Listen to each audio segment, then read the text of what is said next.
오늘 수업은 전력 변화 스위칭의 소자, 방열 설계에 대한 기초를 여러분들께 알려드리도록 하겠습니다. 예, 오늘은 첫 번째 시간은 전력전자 방열 기초 얘기와 전력 반도체 스위치 모듈 특성에 대해서 살펴보도록 하겠습니다. 자, 우선 방열 기초부터 볼 건데요. 저희가 방열을 하는 이유는 전력 반도체 소자를 구동함에 있어서 발생하는 손실 때문에 그렇습니다. 여러 가지 손실들이 많은데요. 그중에서 대표적으로 도통 손실이나 컨덕션 로스와 그리고 스위칭 손실이 있습니다. 대부분 다 아실 거라 생각이 들어요. 일반적으로 도통 손실은 i제곱 r로 우리가 계산을 하고요. 그 스위칭 손실은 당연히 우리가 PWM이라는 스위칭 동작을 하기 때문에 턴온, 턴오프에 따라서 발생하는 그 교집합, 전압전류의 교집합의 성분이 손실로 발생하게 되죠.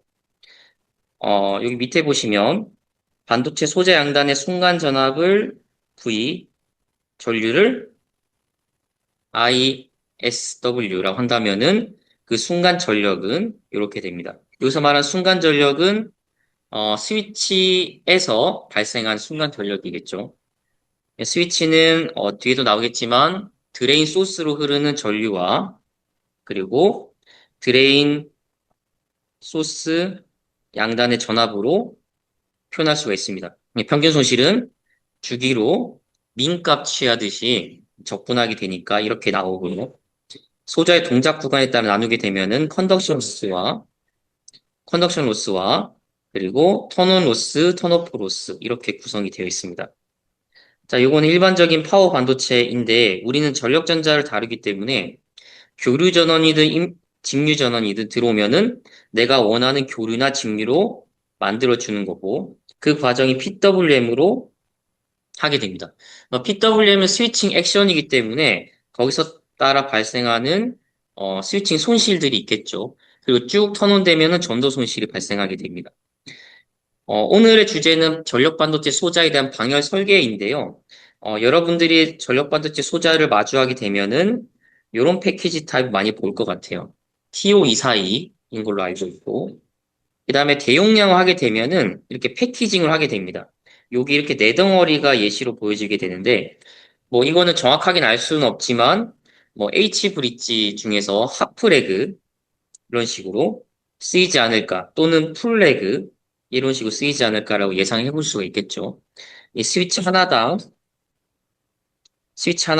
이렇게 구성이 된다면은 H 브릿지가 될 수도 있고 아니면 병렬 연결한다면 하프렉으로 구성할 수가 있을 겁니다. 또는 요즘에는 이렇게 방열 잘 되게 하기 위해서 DD팩 사이즈로 요 위에 방열판 이쁘게 올릴 수 있도록 하는 패키징 타입도 많이 나오고 있습니다. 계속 이어나가 볼 텐데요. 모스펫은 우리가 모스펫 많이 쓰죠. 고주파 스위칭 할 때는 모스펫 많이 씁니다. 그런데 우리가 예전부터 많이 들었잖아요. SI보다는 SIC를 많이 쓴다. 그 이유가 무엇일까요? 한마디로 얘기할 수 있을까요? 한마디로 정의할 수 있을까요? 정의할 수 있습니다.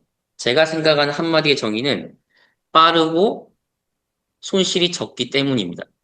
빠르고 손실이 적다. 근데 뒤에도 나오겠지만 빠르다는 거는 기생이 적다라는 거죠. 손실이 적다는 당연하겠지만 뒤에 나온 COSS나 RDS on 이런 것이 작다라는 의미가 됩니다.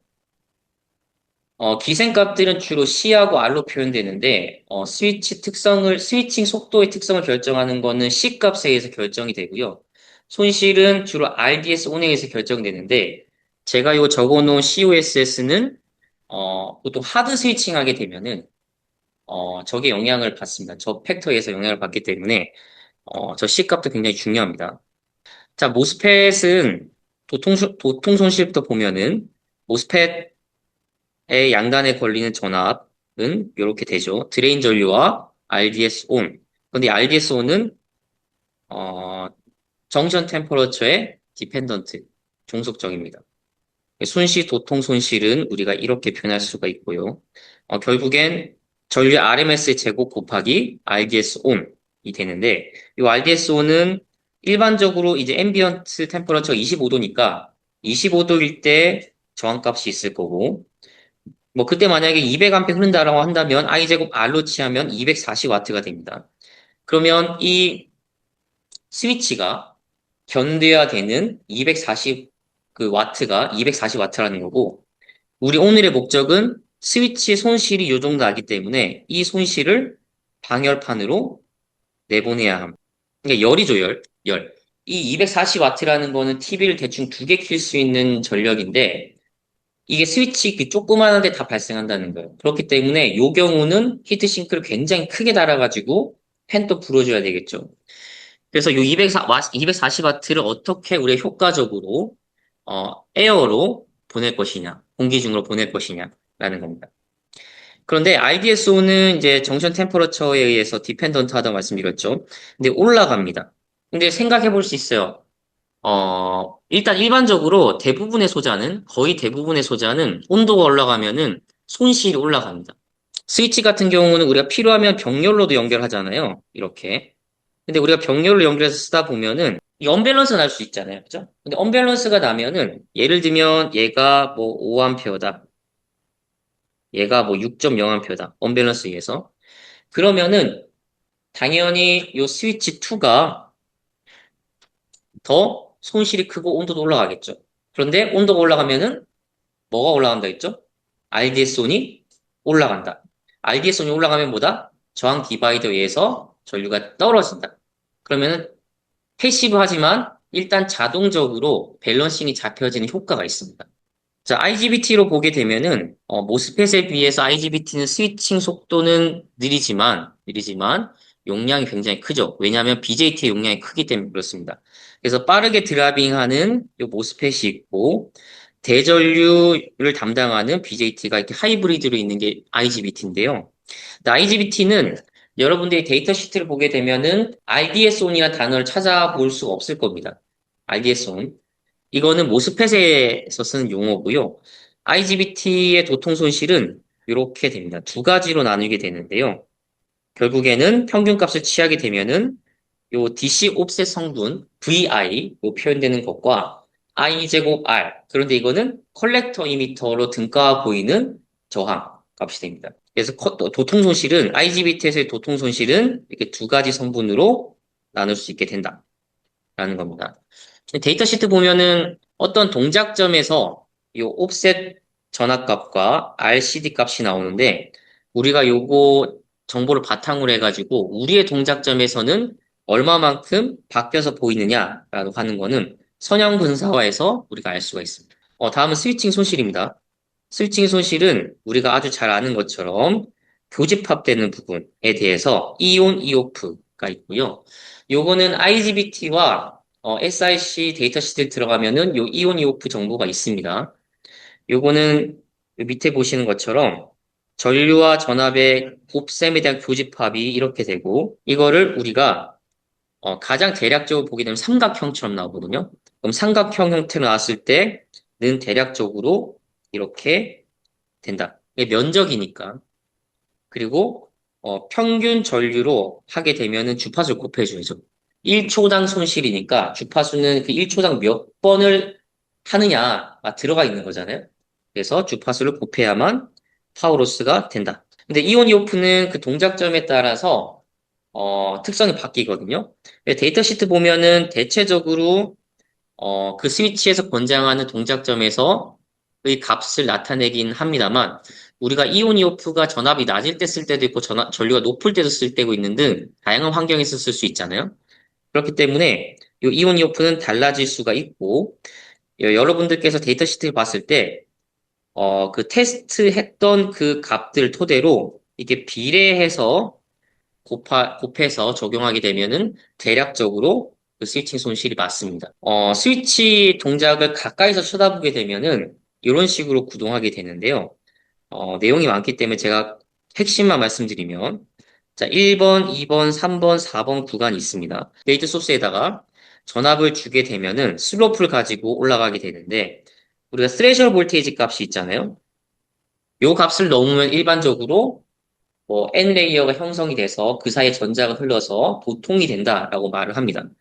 이거 확대해서 보면은 스레셔 볼테이지 전까지는 당연히 문이 열리지 않아서 N레이어가 형성되지 않아서 이게 전류가 0이 되죠. 전류 0이 됩니다.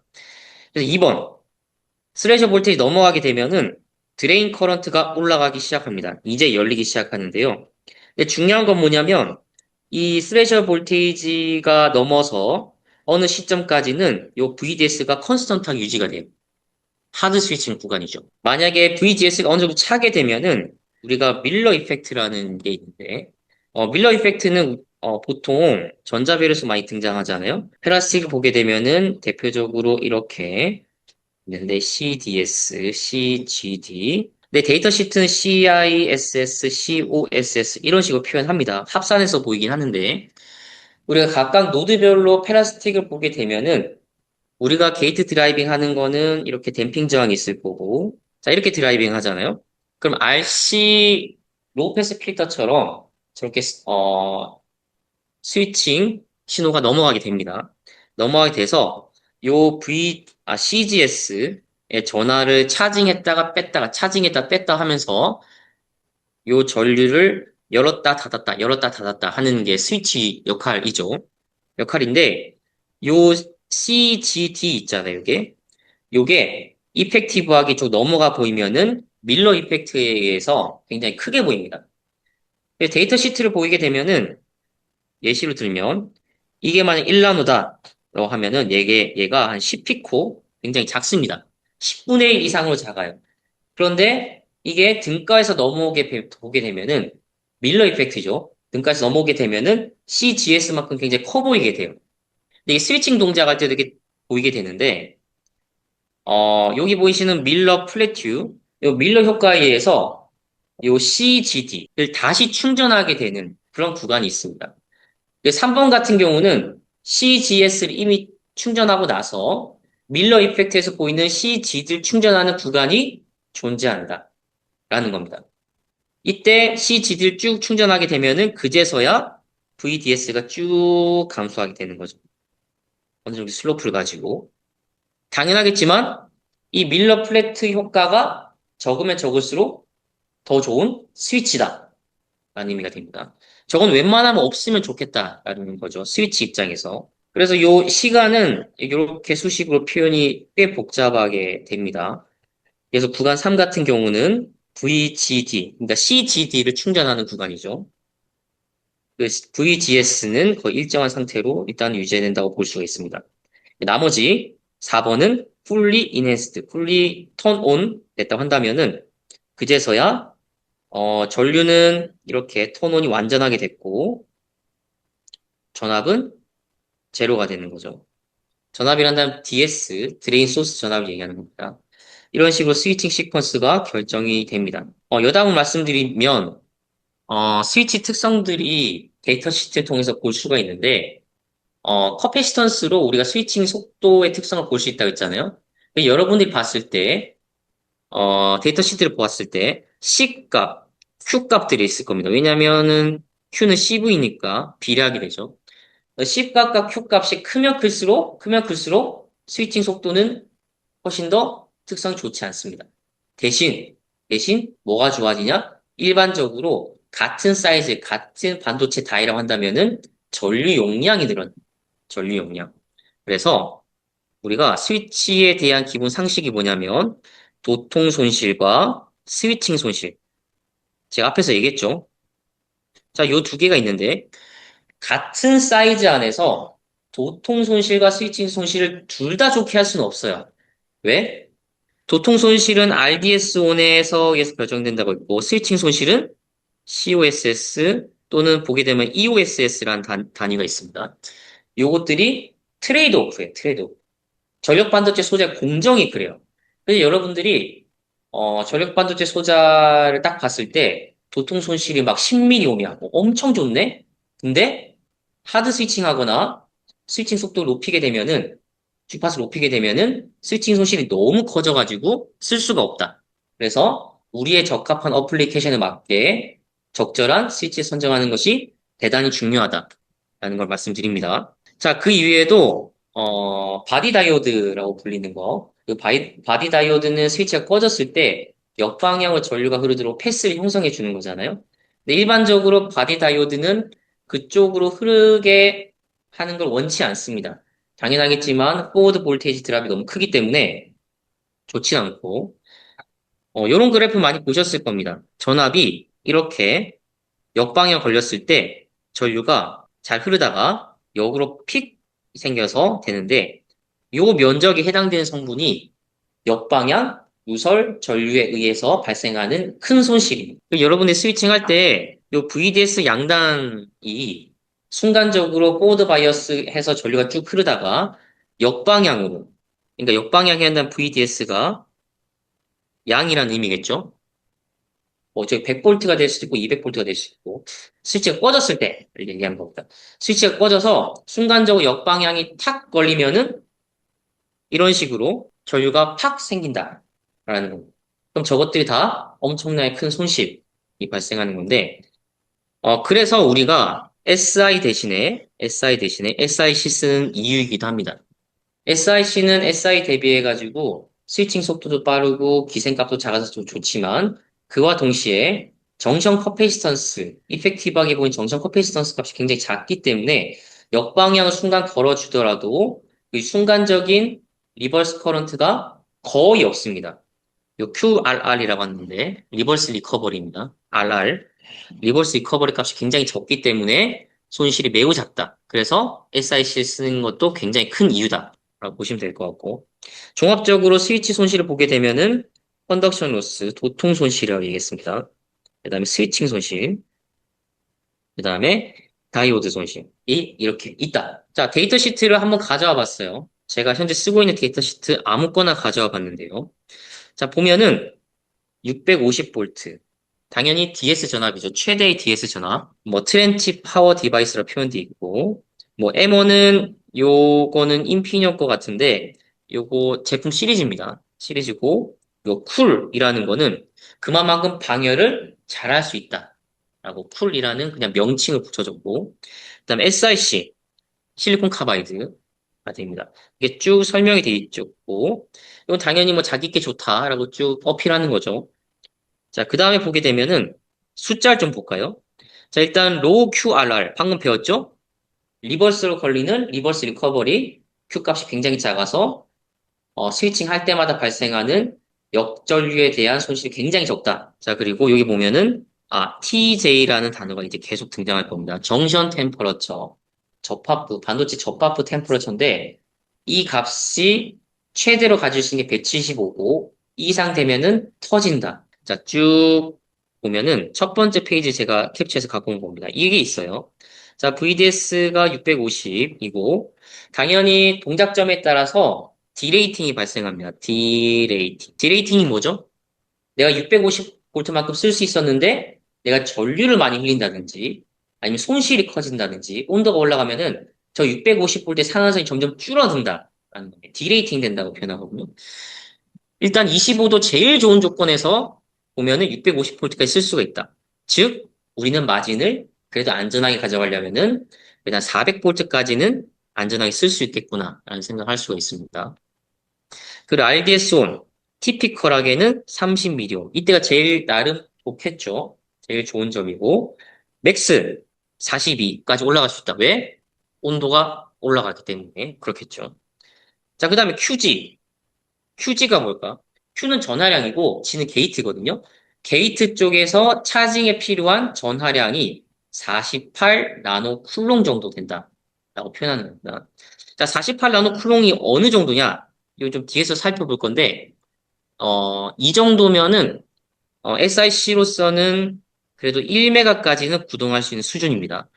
1메가까지는. 물론 요거는 티피컬한 거고, VGS 전압을 15V, 뭐, 마이너스 땡기냐, 어느냐에 따라서 이 값은 조금 어떻게 하느냐에 따라서 스위칭 주파수의 범위를 달리할 수가 있어요. 자, 그 다음에 드레인 전류가 순간적으로 견딜 수 있는 펄스성 상한은 143A. 이상 되면은 픽 죽는다. 근데 스위치가 죽는다라고 표현하는 거는 전압 때문에 죽는 게 있을 수 있고요. 전류 때문에 죽는 게 있을 수 있습니다. 전압보다 더 오버하게 해서 쓰게 되면은 죽죠. 전류도 마찬가지. 근데 여러분들 전력전자 하다 보면은 스위치 소자 죽잖아요. 근데 일반적으로 전압이 죽으면은 펑이 되고요. 전류 죽으면은 펑이 안 나고 그냥 소리 소문 없이 죽어요. 왜냐하면 전류는 그 다이 안에 또는 내부의 그 소자 안에 연결되는 부분이 끊겨지기 때문에 죽기 때문에 일반적으로 펑하고 터지지 않는데 이 절연 파기로 되는 전압 같은 경우는 포텐셜이 일정하게 가다가 그걸 견디지 못해서 압력이 이제 커진 거잖아요.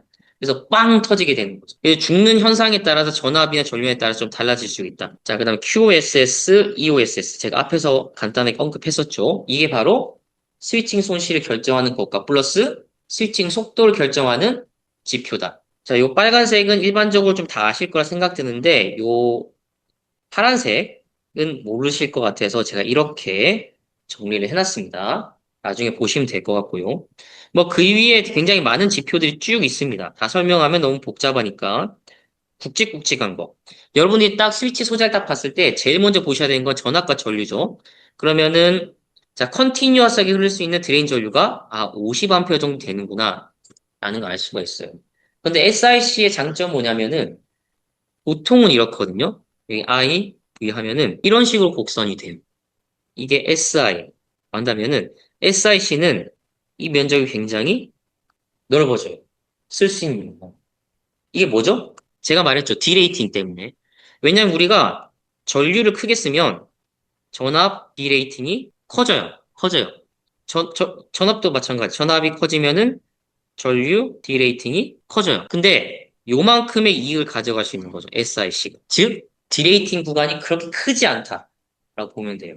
그래서 우리가 만약에 스위칭 그 전압 크기를 뭐 400V 좀 크게 쓴다라고 하더라도 디레이팅이 생겨서 작게 쓸 수 있는 것이 아니라 이렇게 거의 한 30에서 40A까지 꽤나 크게 쓸 수 있다라는 것이 SIC의 장점이 될 수 있습니다. 자, 그 다음에 자체적인 뭐 전압 내력이 어느 정도냐? 뭐 NA라 친다면은 뭐 not applicable 해가지고 여기서는 표현하는 것이 의미가 없다. 뭐 이렇게 표현하기도 했고요. 그 다음에 뒤에서 보면은 우리가 배우게 될 thermal characteristic. 자, thermal characteristic은 또 뒤에 나오겠지만 대표적으로 세 가지가 있습니다. 정션 투 케이스가 있고요. 정션 투 앰비언트가 있습니다. 근데 하나 빠졌네요. 히트 싱크 투 앰비언트. 여기 히트 싱크를 추가하면은 이게 생깁니다. 생겨요.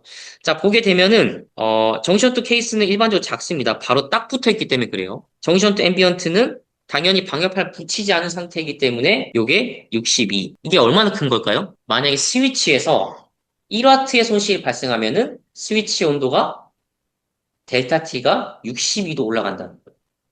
근데 우리가 앰비언트가 뭐 25도 한다면은 저게 뭐 80도 이렇게 올라간다는 거니까 쓸 수 있겠어요? 당연히 못 쓰겠죠. 그러니까 반드시 방열판을 붙여야 된다라는 겁니다. 그럼 요 단위는 이제 이해하셨죠? 그리고 솔더링 했을 때 최대 견딜 수 있는 온도가 260도까지 견딜 수 있다. 그 이상 되면은 죽는다. 소자가 안전치 않다라는 거고. 그 다음에 일렉트리컬 특성을 보면은 뭐 이런 것들이 있습니다. 뭐 스레셔 볼테이지 있고 뭐 이런 것들이 등등 있는데 RDS도 보이고요. 그리고 또 하나 봐야 될 거. 내부적으로 내부적으로 패턴이 있기 때문에 게이트 레지스턴스가 이렇게 있습니다. 5옴이면 어떨까요? 굉장히 큰 값이죠. 꽤 큰 값입니다. 우리가 댐핑 저항을 넣어줘서 링이 안 발생하도록 하잖아요. EMI 잡을 때 보통. 근데 내부적으로 5옴이면은 꽤나 큰 수치다라고 볼 수가 있습니다. 그 다음에 뭐 다이나믹 캐리스터리스틱 한 다음에 AC 특성을 본 건데 이런 캐패시턴스들이 뭐다? AC 특성을 결정하는 것이다. 보면 될 것 같아요. 자, 그 다음에 타임을 보게 되면은 자, 이렇게 됩니다. 자, 보면은 라이징 타임, 폴링 타임, 턴온 딜레이 이렇게 있는데 자, 이거만 볼까요? 자, 이거 대충 턴온하고 턴오프 할 때 발생하는 것들이죠. 합산하면 대충 얼마일까? 한 40나노, 50나노 되나요? 50나노 정도 될 것 같은데. 그럼 이거 한 20메가에 해당되죠. 그죠? 그럼 트랜지언트 상황에서 20메가라고 한다면은 그 트랜지언트 우리가 대충 그래도 5%만 잡는다고 한다면 1메가죠. 그럼 1메가까지는 이런 트랜지언트에서 발생하는 슬롭들이 한 5% 정도 가져가면은 1메가를 좀 구동할 수 있다. 이런 의미가 되죠. 이해되시죠? 이런 것들이 전부 다 연결되어 있다. 뭐하고? 타임하고 캐패시턴스가 연결되어 있다. 제가 얘기했죠, 처음에. 이 캐패시턴스하고 타임의 특성이 당연히 크면 클수록 스위칭 특성이 좋지 않다라는 겁니다. 그래서 한 번 더 얘기하면 도통 손실과 스위칭 손실은 뭐다? 트레이드 오프다. 스위칭 패키지에선 트레이드 오프다. 그래서 내가 쓰고자 하는 그 전력 변화 어플리케이션에 스위칭 주파수가 있을 거고, 전압, 전류가 있잖아요. 요거에 따라서 우리가 적절한 스위치를 선정해야 한다. 뭐, 그 다음에 리버스 다이오드, 뭐, 캐릭터리스틱이 있는데, 보시다시피 4V면은 엄청 큰 거죠. 엄청 큰 겁니다. 그리고 Q 전하량, 이런 것들이 있습니다. 요거는 스위칭 속도를 결정하는 것이라고 볼 수가 있습니다. 스위치에 대한 특성을 얘기를 끝내도록 하겠습니다. 자, 그 다음에 열 저항, 보도록 할 건데, 자, 천천히 읽어볼게요. 자, 열이 한 지점에서 다른 지점으로 전달될 때의 저항 정도를 나타내며, 동일한 발열량에서 열 저항이 클수록 온도차가 증가라고 썼어요. 자, 전력 반도체 방열에는 전도와 대류가 주요 열 전달 메커니즘인데, 요 전도에 대한 R값이 있고요. 대류에 대한 R값이 있습니다. 여기 표시되어 있죠. 전도에 대한 열 저항은 이렇게 표시가 되고요. 대류에 대한 거는 이렇게 표시가 됩니다. 여기 보면은 코에피션트가 있어요. K 값이 있고요. H 값이 있습니다. 요거는 전도도에 해당되고, 이건 전달 개수에 해당됩니다. 당연히 굉장히 복잡하고 환경이 바뀌면은 저 값이 바뀝니다. 일반적으로 요 L 값이 증가하면은 요게 커지고 A 값이 커지면은 요 값이 작아지게 되는. 이거 우리 일반적으로 한 저항과 똑같죠? ohm의 법칙에 나오는 저항과 똑같죠? 어디 보면 이게 두께고 이게 열 근원으로부터의 면적. 대류는 당연하겠지만 면적이 크면 클수록 좋죠. 여기서 난 R 값은 작으면 작을수록 좋아요. 자, 이렇게 예시를 해놨는데, RTH가 0점이다. 굉장히 작은 값입니다. 백와트 발생 시 두 지점과 온도차가 20도가 된다. 라는 의미가 되고, 0.2 정도면 정션 2 케이스가 대략 이 정도 수준이 됩니다. 자, 이렇게 좀 영어로 제가 가져와 봤습니다. 제가 교재에서 좀 발췌를 했고요. 이걸 다음에 너무 힘들잖아요. 그죠? 그래서 제가 핵심만 1타 강사처럼 잘 얘기해 보도록 할게요. 자, ohm의 법칙과 똑같아요. 자, 파워 스위치 소자에서 발생하는 손실값 있으면 이게 전류원처럼 보이고요. 전류원. 이 T라는 건 당연히 템퍼러처인데 노드입니다. 우리한테는 전압에 해당돼요. 전압. 되고 이건 당연히 저항에 해당되는 건데 thermal resistance에 해당됩니다. 그럼 전류는 전류원처럼 표현됐을 때 이렇게 되면은 저항이 양단 드랍이 있고 그 뜻은 T1과 T2의 차가 존재한다. 수식을 이렇게 표현할 수가 있다. 당연하겠지만 P 값은 우리가 전기적으로 발생하는 와트, 뭐 10와트가 될 수도 있고 20와트가 될 수 있고 하죠. 그런데 P 값은 고정이라고 한다면은 우리의 방열 설계의 목적은 뭐다? 요 R 값을 최대한 낮추는 거가 중요하겠죠. 이렇게 쭉 설명이 되어 있습니다. 이렇게 쭉 설명이 되어 있는데 요거는 나중에 한번 읽어보시면은 어렵지 않게 이해할 수가 있으실 거고요. 여기 보면 R 세타 뭐 JA라 돼 있는데 정션 to ambient. 앰비언트라면 우리가 외기입니다. 외기 온도에 수렴한다. 수렴할 때 레지스턴스 값. 결국에는 처음부터 끝까지 얘기하는 거죠. 정션 투 앰비언트. 이 사이에 히트싱크가 존재해서 이펙티브한 토탈 레지스턴스 값을 엄청 낮출 수 있다. 자, 그러면 방열판 없다고 가정해 볼까요? 자, 문제 보면은 자, 정션 투 앰비언트 서머 레지스턴스가 62라고 합니다. 앞에서 봤던 값과 똑같죠? 일반적으로 이런가 봐요. 자, 이 스위치가 견딜 수 있는 최대의 정션 템퍼러처는 175도라고 합니다. 그렇기 때문에 디자이너는 150도 미만으로 하고 싶어요. 만약에 히트싱크를 적용하지 않았다고 한다면은 얼마의 맥스 파워를 볼 수 있느냐? 계산해 보면 1.77와트. 그러니까 이 스위치 소자의 손실이 1.77와트 이상 넘기면 안 돼.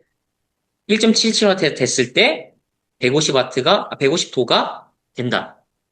라는 의미가 됩니다. 자, 이래서 방금 거는 간단한 한 개 케이스인데 이게 쭉 직렬로 연결되겠죠. 어떻게?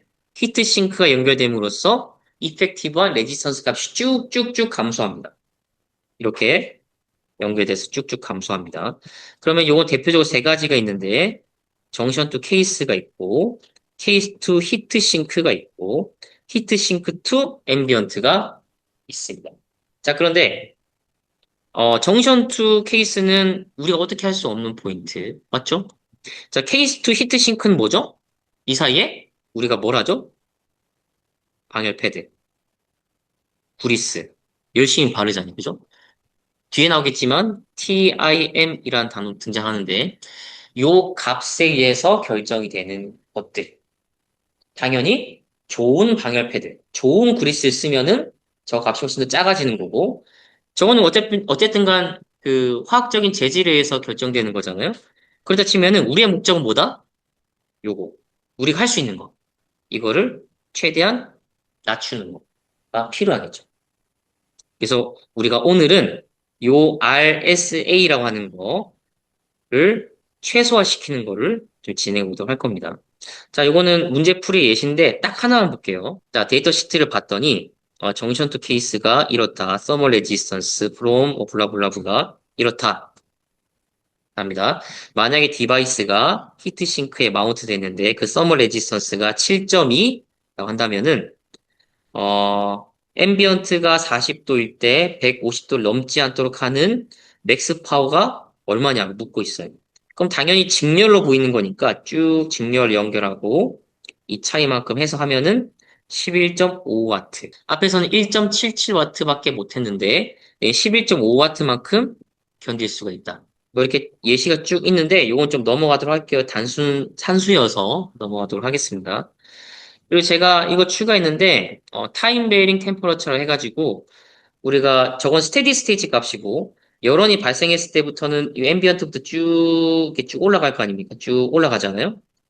그 기울기이기 때문에 이 RC 값에 의해서 RC 컨스턴트에 의해서 저 기울기가 결정되는 거잖아요. 그죠? 저거를 C 값으로 모델링하는 예시를 가져온 겁니다. 이건 시변 텀이 되는 거죠. 자, 이런 식으로 만약에 손실 값이 이렇게 들어간다면은 정션 템퍼러처 값이 이렇게 기울기를 가지고 들어갈 수가 있다. 라는 의미입니다. 자, 전력 손실과 발열 요약을 하도록 하겠습니다. 자, 반도체 모듈의 도통 손실과 스위칭 손실은 열로 변환되며 이 발생한 열이 적절하게 방출되지 않을 경우 접합 온도, 정션 템퍼러처 상승으로 인한 소자 성능과 신뢰성이 저하됨. 자, 방열 설계 시 고려사 접합 온도. 자, 정션 템퍼러처 값이 일반적으로 150도죠. 그러면은 이거 해가지고 우리 눈에 보이는 히트싱크의 온도는 대략적으로 스테디 스테이트에서는 100도 넘으면 안 되겠지, 당연히. 100도 넘으면 안 됩니다. 그래서 안정적인 거는 그래도 100도 미만이 됩니다. 근데 여담으로 EV OBC 같은 경우는 엄청 챌린징 하잖아요. 그 사이즈 안에 막 구겨넣는 엄청 챌린징 하다 보니까 막 변압기 온도라든지 그런 것들을 100도 정도로 관리하긴 합니다. 스테디 스테이트에서. 뭐 스위치도 마찬가지고요. 온도를 높은 상태에서 계속 장시간 구동하면은 당연히 남은 잔여 시간 RU Remaining Useful Lifetime이라 해가지고 RUL이 줄어듭니다. 사용할 수 있는 수명이 굉장히 줄어들고요. 그 소형화 요구. 우리가 방열 구조를 최적화함으로써 R 세타 SA였나요? 요 값을 최소화할 수 있다. 라는 거죠. 그리고 온도 균일성. 만약에 우리가 방열판을 최적으로 했다라고 가정합시다. 우리 딱 만들었어요. 이렇게 딱 만들었다 칩시다. 이렇게 핀이 이렇게 쭉 있어. 근데 스테디 스테이트에서 얘가 이렇게 딱 올라오면 스테디 스테이트에서 얘가 150도야. 얘가 뭐 130도야. 얘가 이 포인트가 100, 얘가 뭐 40도. 자, 이렇게 하면은 이거 최적 설계된 겁니까? 자, 이 케이스로 만약에 스테디 스테이트에서 저렇게 열이 관측됐어. 그럼 우리가 설계한 이 방열판은 스테디 스테이트 상태에서 이렇게 봤을 때 최적 설계가 됐다고 볼 수 있을까요? 아니죠. 아니죠. 당연히 아닙니다. 당연히 요 방열판에 해당되는 요 모든 온도들이 균일하게 되면 균일하게 델타 T가 거의 동등하게 된 것이 방열 설계가 적절하게 되다. 그 뜻은 뭐냐면 노는 방열판 없이 다 열심히 일하고 있다. 라는 의미가 되겠죠. 자, 이렇게 해서 1차적으로 좀 맞췄습니다. 맞췄고요. 이 뒷부분 또 제가 11시까지 끝내려고 했는데 말이 많아졌습니다. 제가 좀 쓸데없는 말을 많이 하다 보니까 말이 많아져서 쉬는 시간 없이 좀 달려보도록 하겠습니다.